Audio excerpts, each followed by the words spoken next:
नमस्कार। जय तंत्र मंत्र केंद्र में मैं आप सबका हार्दिक स्वागत एवं अभिनंदन करता हूं।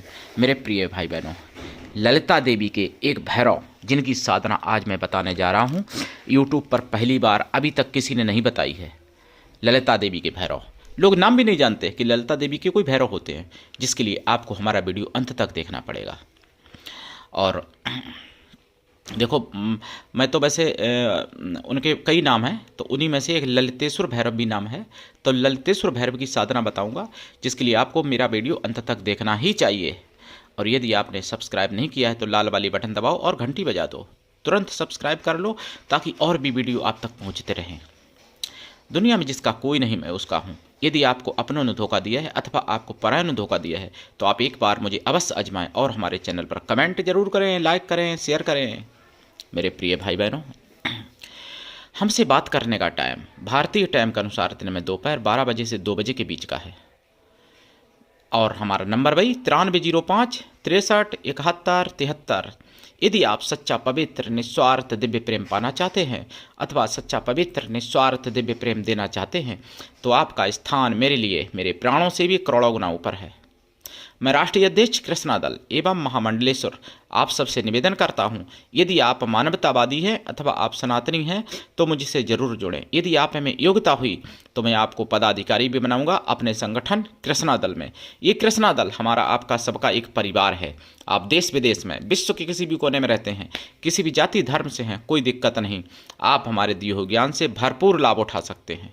मेरे प्रिय भाई बहनों, मैं आपको ललितेश्वर भैरव की साधना बताऊं उससे पहले मैं कुछ जरूरी बातें बताना चाहता हूं। देखिए, ललिता माता सुख सौभाग्य समृद्धि सब कुछ देने वाली हैं और उसी तरीके से इनसे जुड़े हुए देवता भी सब कुछ देने वाले हैं। जैसे ललिता माता के गणेश, ललितेश्वर शिव और ललितेश्वर भैरव या ललित भैरव। ये प्रयागराज में इनका निवास है, उत्तर प्रदेश के प्रयागराज में ललित भैरव का। लेकिन दुर्भाग्य हम कहें हिंदुओं का, जो कि मुगलिया शासन में जो पद्धतियां नष्ट हो गई, जो नष्ट हो गया, वो प्रयागराज वालों हिंदुओं ने वो गरिमा प्राप्त करने की कोशिश नहीं की जैसा कि मथुरा वृंदावन में या बनारस में गरिमा या अयोध्या में गरिमा प्राप्त करने की कोशिश की वहाँ की जनता ने। वैसी गरिमा प्राप्त करने की प्रयागराज की जनता ने नहीं की।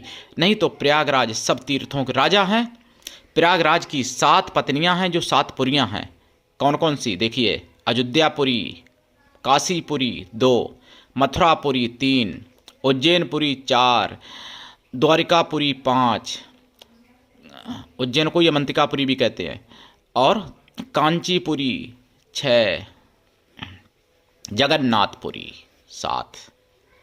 7 पुरियाँ ये। लेकिन 7 पुरियों में जितनी भीड़ होती है उतनी प्रयागराज में 12 महीना नहीं होती है। क्यों? जबकि प्रयागराज 3.5 लाख करोड़ तीर्थों के राजा हैं। प्रयागराज के गुरु केवल पुष्कर हैं जो राजस्थान में हैं। पुष्कर में भी खैर भीड़ होती है, लेकिन उतनी नहीं जैसे मथुरा वृंदावन में, अयोध्या में हमेशा ऐसा नहीं होता है। तो अब मैं क्या बताऊं, प्रयागराज की जनता से मैं निवेदन करूंगा कि अपनी गरिमा, अपने सब तीर्थ प्रयागराज की गरिमा को लोगों तक पहुंचाएं। बहुत अपार गरिमा है प्रयागराज की। रामायण में जबकि वर्णन भी है प्रयागराज का। गोस्वामी जी ने कहा है कि को कह सके प्रयाग प्रभाव, प्रयाग का प्रभाव कोई कह नहीं सकता, हम तुच्छ प्राणी कैसे कह सकते हैं।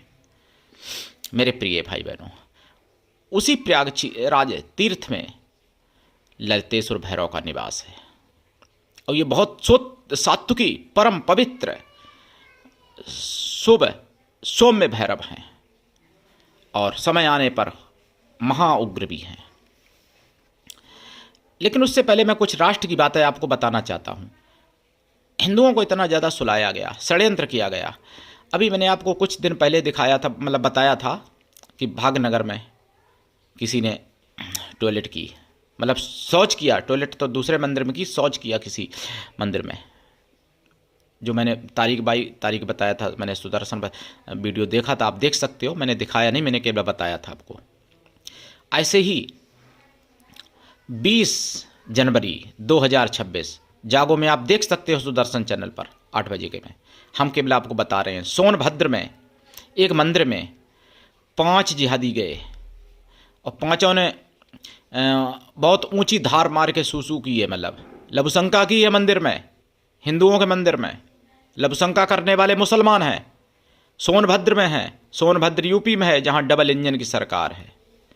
लेकिन मेरे प्रिय भाई बहनों, उनको नाबालिग करके कह के बचाने की कोशिश हो सकती है, क्योंकि उनके यहाँ कोई गलती करता है तो या तो वो नाबालिग करता है या फिर उसको नौजवान भटका हुआ बता दिया जाता है।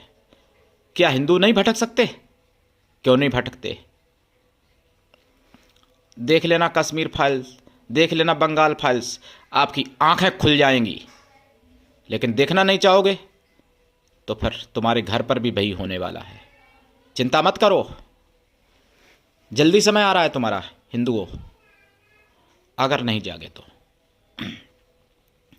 मैं तो केवल आप लोगों की चिंता से चिंतित हूं, इसलिए मैं ये सब बताता हूं आपको। मुझे अपनी कोई चिंता नहीं, सत्य बात है ये मेरे प्रिय भाई बहनों। इसलिए मेरा आपसे करबद्ध निवेदन है, इन्हीं हाथ जोड़ के मैं आपसे बार बार प्रार्थना कर रहा हूं कि आप जागिए, अपना बचिए, अपने परिवार को बचाइए। एक माननीय सुरेश चौहान जी की एक पुस्तक है, कैसे बने इस्लामी देश। मंगाइए आप, जैसे मंगा सकते हो ऑनलाइन या वैसे, और उसको पढ़िए। 13 देश केवल ऐसे हैं जो तलवार के बल पर बने, बाकी सारे देश 58 देशों में से जनसंख्या बढ़ाने के बल पर बने। वही पैटर्न पर भारत भी चल रहा है। 10 साल बाद देखना, कोई सुरक्षित नहीं बचने वाला हिंदू। कहीं 10 साल, कहीं 5 साल, कहीं मतलब अब मैं क्या बताऊं, जो मतलब जो बंगाल फाइल्स में जो हुआ है, आप देखे हो, कोलकाता में जो हुआ था, वही सब कुछ होने वाला है भारत में अगर हिंदू नहीं जागा तो। इसलिए अभी से जाग जाओ तो बच जाओगे। पहला उपाय, संतानें ज़्यादा से ज़्यादा पैदा करो।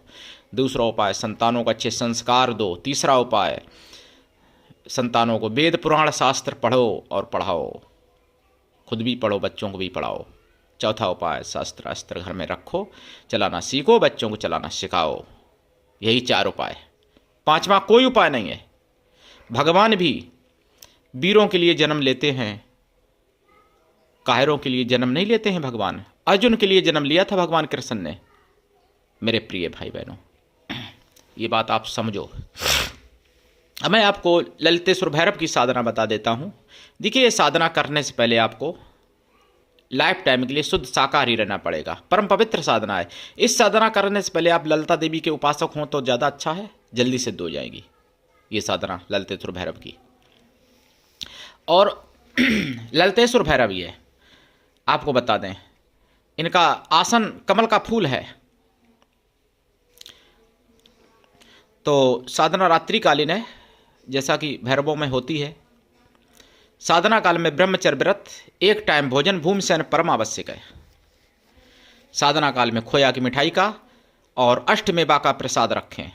1 लोटा जल रखें। जल साधना के बाद सुबह पीपल पर चढ़ा दिया करें। प्रसाद साधना के बाद खुद खाएं, परिवार में बांटें। देसी गाय के घी का दीपक जलेगा और रुद्राक्ष की माला से या लाल चंदन की माला से या लाल हकीक की माला से इनका जाप किया जाएगा।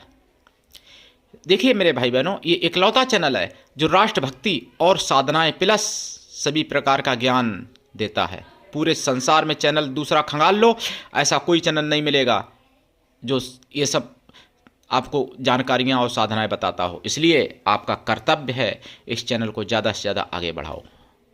सनातन धर्म की आवाज़ है, इसलिए जन जन तक पहुंचाओ। और जागना आपका जरूरी है। आपने खुद भी जागो, दूसरों को भी जगाओ। दीक्षा लेके साधना करनी चाहिए। बिना दीक्षा के कभी भी किसी भी प्रकार की कोई साधना में सफलता नहीं मिलती है। गुरु ऐसा हो जो शिष्य कुछ भी ना ले, लेकिन शिष्य भी ऐसा हो गुरु को सब कुछ दे, गुरु पर पूर्ण विश्वास करे, गुरु के लिए समर्पित रहे, गुरु से अपना पाप पुण्य भला बुरा सुख दुख सब कुछ बता सको, ऐसा गुरु होना चाहिए। गुरु की कृपा छप्पर फाड़ होनी चाहिए, तभी ऐसी साधनाएं सफल होती हैं। मेरे प्रिय भाई बहनों, ललितेश्वर भैरव की साधना इसी प्रकार की है। जाप करें, जाप का दशांश हवन करें, हवन का दशांश तर्पण करें, तर्पण का दशांश मार्जन करें। कृपा तो 100 लाख में प्राप्त हो जाएगी, लेकिन अगर वचन चाहते हो, प्रत्यक्षीकरण चाहते हो, तो साधना लंबे समय तक करनी पड़ती है इनकी भी। लेकिन अगर ये प्रसन्न हो गए तो सारे भैरव प्रसन्न हो जाते हैं, ये भी बता दूं। 8 भैरव से भी ऊपर ललिता देवी के भैरव, आपको किसी ने नहीं अभी तक बताई होगी ये बात। मेरे प्रिय भाई बहनों, इनका जो आसन तो बता ही दिया, लाल या पीला रहेगा, माला रुद्राक्ष या लाल चंदन या लाल हकीक रहेगा।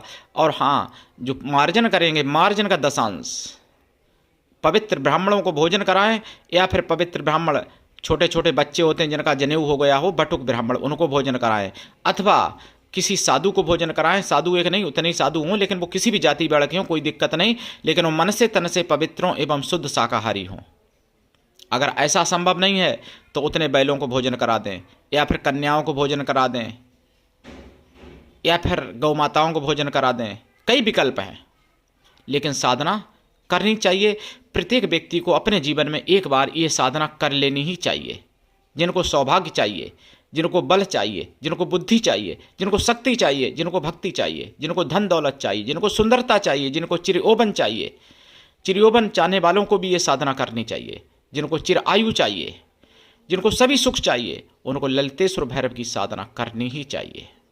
ये प्रयागराज में आप जाके कर सकते हो, नीमसाड़ में जाके कर सकते हो, या फिर अपने घर पर भी कर सकते हो, किसी देवालय में, शिवालय में, गंगा किनारे, जमुना किनारे, सरोवर में, या फिर बाग बगीचे में भी कर सकते हो। मेरे प्रिय भाई बहनों, ये वचन देते हैं, प्रत्यक्ष होते हैं, दर्शन देते हैं, वरदान भी देते हैं। और मैं आपको एक रहस्य की बात बता दूं। हमारे पूज्य प्रतिष्ठित देश रक्षक आदरणीय परम स्मरणीय सुभाष चंद्र बोस जी, नेताजी को इनकी सिद्धि प्राप्त थी। ये किसी ने नहीं अभी तक बताई, कोई बताएगा भी नहीं, क्योंकि पता नहीं है ना अधिकांश लोगों को ये बात। और उनको प्रत्यक्षीकरण हुआ था, और उन्हीं की कृपा से सुभाष चंद्र बोस जी काल के गाल से निकल गए और अपनी पूरी आयु जीवित रहे अज्ञात रूप में। मेरे प्रिय भाई बहनों, तो करिए साधना, लाभ उठाइए। दीक्षा के लिए इनके मेरे पास कई मंत्र हैं ललितेश्वर भैरव के, एक नहीं है। इनके मंत्र है, सभी मंत्र प्रभावी हैं, सभी मंत्र सच्चे हैं, सिद्ध हैं, कार्य करते ही करते हैं सभी मंत्र। तो करिए साधना। आज के लिए इतना ही, धन्यवाद। जय श्री राम, हर हर महादेव, वंदे मातरम, जय सनातन, जय हिंदू राष्ट्र, जय ललितेश्वर भैरव महाराज की, जय ललिता मैया की।